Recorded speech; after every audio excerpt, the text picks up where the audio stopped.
Yes, abakunzi b'Amayagwa TV mbo nimba atari ibanga urashobora kutubwira abantu mukunda gukorana nabo bo mu gihugu cy'u Rwanda. Okay, ni benshi ariko nyine reka mvuge bake abazwi cyane n'abarundi. Harimo ba Nyaxo, harimo ba Patino, ba Regis, ba Ndimbati. Yes, abakunzi b'Amayagwa TV, abakunzi ibiganiro byacu, uno munsi rero dusubiye kandi kubagendera tuvuge ni mwaramutse bwakeye mwiriwe.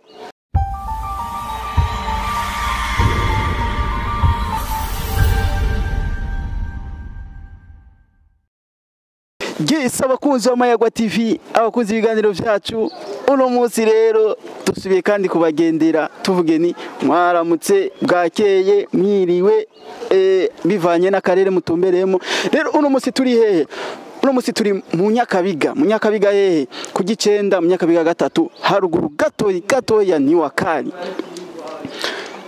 Tubazaniye nde? Tuje kubazanira nde? Tuje kubazanira umukinyi w'ama comedy, umukinyi w'ama filme, umukinyi abikora neza cyane, umukinyi wo muri Empower TV, umukinyi wo muri Empower Company. Reka tumusange muhira,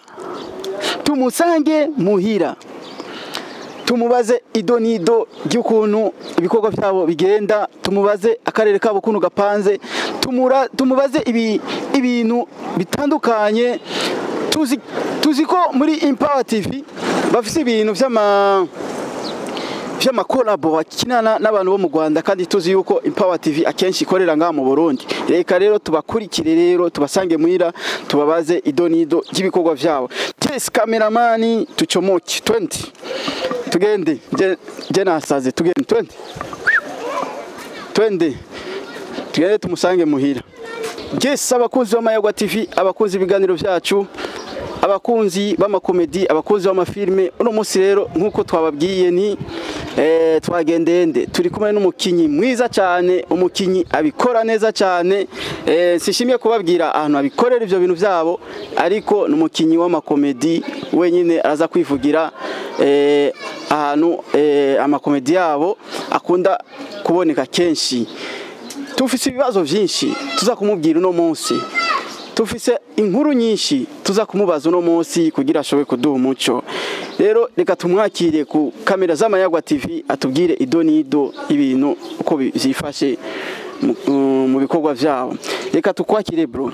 Murakoze cyane. Tewa nyita Viviera Familia ni Amayagwa TV. Uno munsi twashimye kubagendera tubabaze inkuru zitandukanye kubijanye n'amakomediani. Murashobora kuduha kwanza uruhusha kugira tubandane? Ntangorane vraiment leze. Yes, tuvuze amakuru menshi. Ikintu nyamukuru jewe shaka kumubaza ni ikintu muri imisi turabona bariko barasohora ntuvuga ko ari seri. Iyo seri rero irimo abastari batandukanye. Arimo abastari ivyamamare byo mu Rwanda. Naba jewe nsanzwe menyereye yuko akenshi nkunda kubabona ino. Ikintu nyamukuru nshaka kumubaza ni ikihe? Nshaka kumubaza ni bigenda gute kugira bagira amakolabo n'aba ivyo vyamamare byo mu Rwanda, ba Ndimbati mba ntabeshe n'abandi. Mubigenza gute kugira mugire collaboration? Nibo bazino cyangwa ni mu mujahiriya mu Rwanda? Mu bisanzwe ufite projet urayitegura, waheza gutegura projet ukaraba umuntu ushobora kuja muri projet kugira ngo projet yawe izogende neza. Igihe cyose uzobana dufitanye ibikorwa n'Abanyarwanda, nitwe tuba twabasanziriya kuko projet bari izacu, nitwe tuba twabasanze mu gihugu cyawe. Yes, abakunzi b'Amayagwa TV muko muravyumva. None akandi kabazo biraborohera kugira mu baronke kumenga bobo baranditse amazina gose. Sinzi ko ari ibintu babasaba kugira mubonane. Mu bisanzwe kirazira kwihakanira ufite umuntu ugwakanira. Cyo nshaka kuvuga niki, we ntushobora kwicara utarapima ngo uganire n'umuntu cyo uvuga ngo ashobora kukwankira. Bana n'aba professionnel kandi natwe tuba dushaka no gukora ibintu birimo isuku. Professionalism niyo dushira imbere. Bisigura ko iteka ryose umuntu mu presente projet nziza akabona ko ari projet nziza ifatika, ntashobora kwanga gukorana nawe kuko niko kazi kiwe nico kimwe nuko nawe uri umujournaliste udashobora kwanka akazi ka journalisme mu gihe ubona yuko ugiye gukora ibintu biri professionnel. Yes, abakunzi b'Amayagwa TV mbo nimba atari banga urashobora kutubwira abantu mukunda gukorana nabo bo mu gihugu cy'u Rwanda. Okay, ni benshi ariko nyine reka mvuge bake abazwi cyane n'abarundi. Harimo ba Nyaxo, harimo ba Patino, ba Regis, ba Ndimbati, abose tumaze gukorana nabo kandi ndibaza yuko benshi babazi abakunzi ba Mayagwa TV ndibaza abantu murabazi. Yes, abakunzi b'Amayagwa TV mwiko muravyumva neza mushaka kumenya ahantu ibikorwa byawe bikunda kuboneka arashobora kubabwira wenyene ibikorwa byanyu umuntu yo bisanga hehe. Ibikorwa byacu n'ahandi bicane kuri Umva TV ndibaza abantu benshi bamaze kuyimenya ni ibikorwa byacu bica hariho seri nziza cyane yitwa Mushiki wacu series dushite kuri episode igira kandi ariko nta ngwarane sepataro ashobora kuja kuraba nawe ukaryoherwa tukifatikanya kugira ngo dutezanye imbere. Hari ama video meza asanzwe ahaca ya makomedi atesa nawe byo kuryohera ukaba umukunzi wa Mayagwa TV umva yuko ushobora gushigikira umuntu ashaka kuja kuri Umva TV ukandika ukadugira subscribe kugira ngo ntuzuracikwa ibikorwa byacu. Murakoze cyane. Yes, abakunzi b'Amayagwa TV muko muravyumva neza ibikorwa byabo ahantu ushobora kubisanga.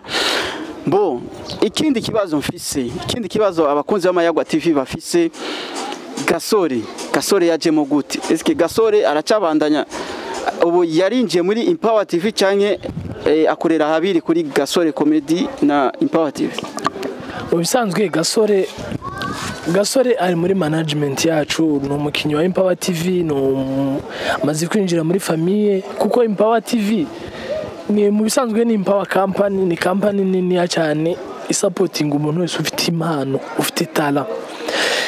Nta limite dufise abamizisiya rema dufise abamizisiya muri Umva company dufite abakomediye impano yose ukora umva yuko ishobora kuguteza imbere twe turayisupportinga bitabuza ariko yuko Gasore ashobora gukinira kuri Gasore TV yiwe Gasore Comedy kuko ntidushobora dushaka ko abantu batera imbere dushaka kwa yuko abantu abafite impano bagira icyo bishitsaho dushobora kumufata ngo tumukumire tumugumize muri Umva TV kuko twico dushaka n'iterambere giwe ari muri management ariko bidasigura yuko tudashobora kumureka gakorera ahandi mu gihe ashaka kugeza ibikorwa byiwe imbere.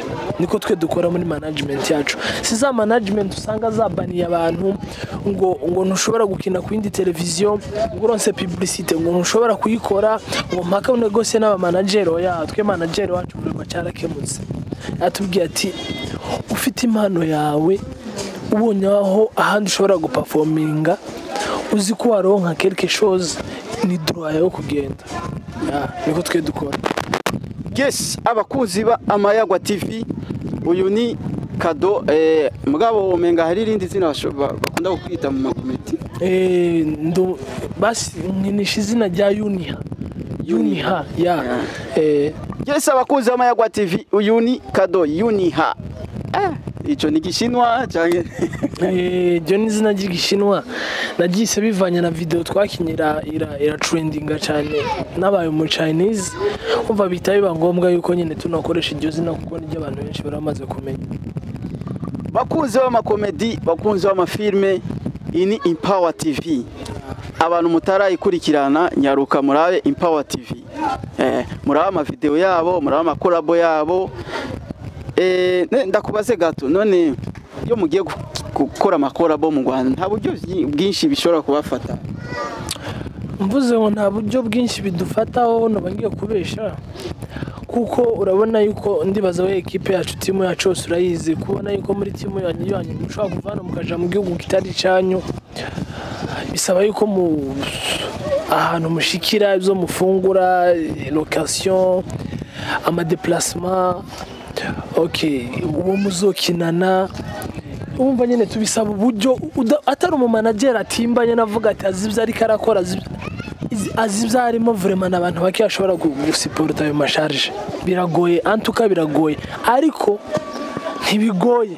bigoye ku muntu utazi icyo ariko arakora ariko ku muntu ushaka gusapotinga impano zirimo bajene b'abarundi ntibigoye. Yes, abakuzi b'Amayagwa TV, uno munsi tumva vyinshi muri Empower TV. Ariko ikintu shaka gusaba ndababaze gato. Nihe vision mufitiye comedy, mufitiye Empower TV? Vision dufite vision nyinshi kuko ntushobora gutakaza umwanya wawe ngo ugiye gukina, ugiye kuja kuri kamera juste kugira ngo utwike cyangwa se guciringa. Mu bisanzwe ndibaza yuko vision dufite ni ukugira ngo tumenyekanishe uruganda rwa comedy rwo mu gihugu cyacu cy'u Burundi kuri niveau international.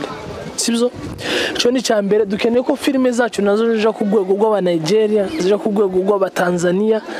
Ibyo byose turabishoboye, twese no gukora n'ubushake n'abantu, natwe turi abantu. Nibaza yuko nta kintu na kimwe gishobora kutwintercept, nibaza yuko nta kintu na kimwe gishobora kutuja imbere cyo tuma tutakora. Umva, iyo niyo vision ya mbere. Ikindi dushaka ko kameme dukora ntibiherere mu gukora gusa, habemo basi n'akantu akamotivation ya Yes, abakuzi b'Amayagwa TV, ni Vivier la Familia kuri micro. Mu Burundi abantu benshi bakina amakomedi usanga bari mu abenshi usanga bari mu management. Mugabo ugasanga inyuma yaho afite nawe nyene account yiwe ya YouTube.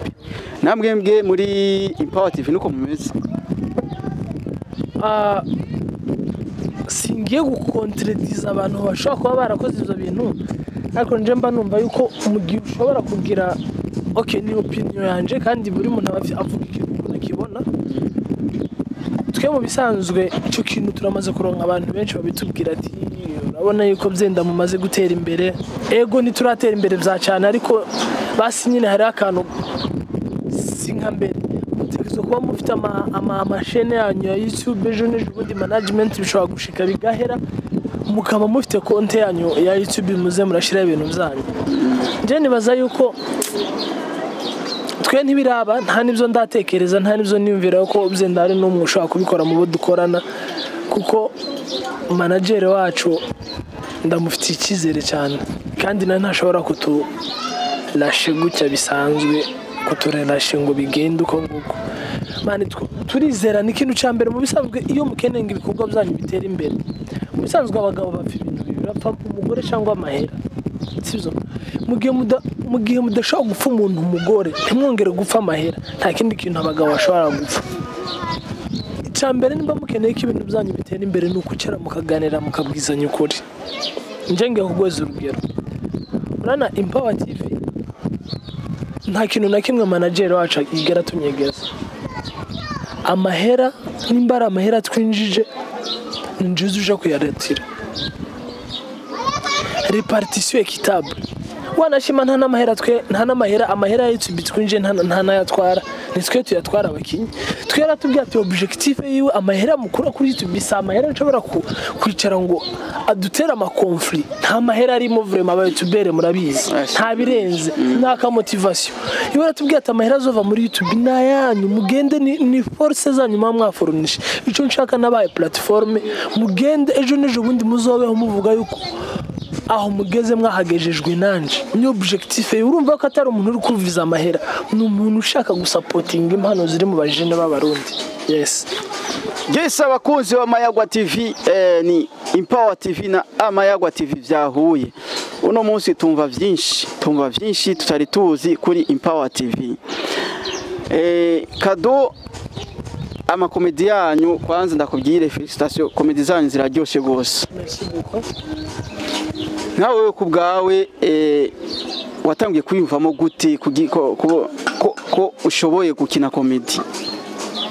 Ubisanzwe hari ibintu abantu bakora bakiri batoya, we ukabikora juste uzinguru kurabikora kubera yuko ari yo myaka urimo, nturemarike yuko ari tari kurimo. Surtout ngahe muhiri wacu Burundi biragoye cyane ko umwana ashobora kuvuka abavyeyi be bakabona yuko arimo impano yo mu muziki, yo bakomedi, yo biki except ishuri, kuko twese tuvuka baduhatira kuja ku ishuri kandi tuzi ko twese tutaremewe kwiga. Twese ntidushobora kuba abadokiteri, twese ntidushobora gukora mu mabanki. Cyo kimwe na son excellence ibintu yatubwiye ngabuze abanebwe nta bukene buri ngayo wacu Burundi. Sibyo urugero rero biragoye kumva yuko nari nkubwiye ko umuntu ashobora kwiyumvishamo ko afite impano ya komedi muri izi community zacu ngaha dutuye twese turahazi ishuri y'ama eglise urabizi twe twatanguye dukina ama sketch ku ishuri bisanzwe juste bimwe muvuga ati ku ishuri ngiye gukina kugira nganye popularité juste gusa icyo ngicyo urahura n'umuntu avuga ati arakuzi narakubonye ku ishuri performing turabikina ndibuka rero n'andi mateleviziyo nkangaye twigeze gukora nava turabiheba ntango university ndabiheba kuko nabona yuko nta management ifatika abantu bose dukorana ntibari seriye no gutakaza umwanya ndanabiheba wanashima nzari maze no kumvamo après twari tumaze gukina amavideo nkangaye kuri iyo televiziyo manager rero aradupropose manager wacu aradupropose ko nabonye mwakaza mukina kandi nkabona mushoboye ico mwabuze ari management ko numva yuko nshobora kuba supportinga n'inkoza mugakina tivoka gimbwa rimanuka arihiye kabisa nuko twinjiye muri management impano turazigaragaza tuza gusanga hari ibintu byinshi twari twihishe tutari tuzi yuko dushoboye juste nko kwandika amafilm iyo ni impano ikomeye cyane ku directinga ibyo zose ni platform manager wa Empower company yaduhaye kandi ndamushimiye cyane ahari big up sana ndibaza yuko nabaza kureba kino kiganiro ndabasabye muri commentaire mu mushimire kuko no muntu wagize contribution nini mu iterambere ryacu urakoze. Yes, respect manager wa Empower TV, Empower company.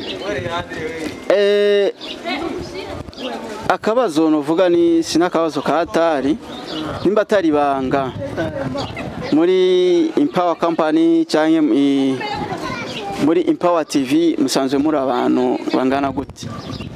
Abakinyi bose barimo na team technique cyangwa abakinyi gusa? Abakinyi turi 12 turabakinyi 12.